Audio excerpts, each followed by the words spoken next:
Hi, I'm Danielle Ezell, and I'm the Executive Director for the Oklahoma Women's Coalition. This is a really important week up at the Capitol. It's a deadline week, so I wanted to give you a quick update about our priority bills. We started the session with 9 bills, and 7 of them are still alive today, which is very exciting, and I think will be a very positive move for women and girls here in the state of Oklahoma. I wanted to share with you today a little bit about those bills and where we're at, and thank you for your help getting us this far in the session. Today, Senate Bill 1249 has been passed by both houses, and it establishes a deadline for determination of a final VPO to be within 6 months. House Bill 2472 would give prosecutors discretion to file charges for non-85% crimes as misdemeanors instead of felonies, so hopefully we'll send fewer women to jail.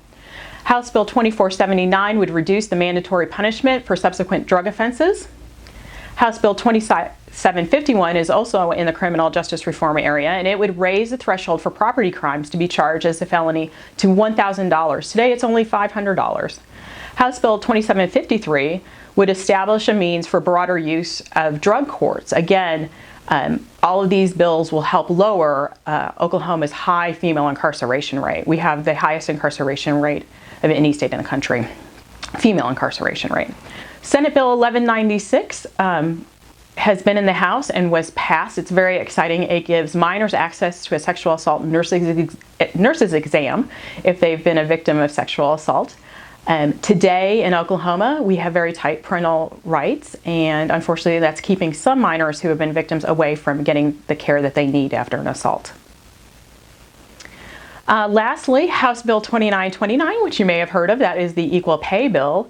That has made it through both the House and the Senate. Unfortunately, it is in what we're referring to as a watered or kind of crippled state at the moment. It was passed by the Senate this week, but was amended to remove the transparency language. And we feel strongly that having transparency language in the bill that allows two employees to talk to each other about their pay without fear of retribution from their employer is extremely important in the bill. And so we'll be working to, as that bill goes to committee, to hopefully get that language restored.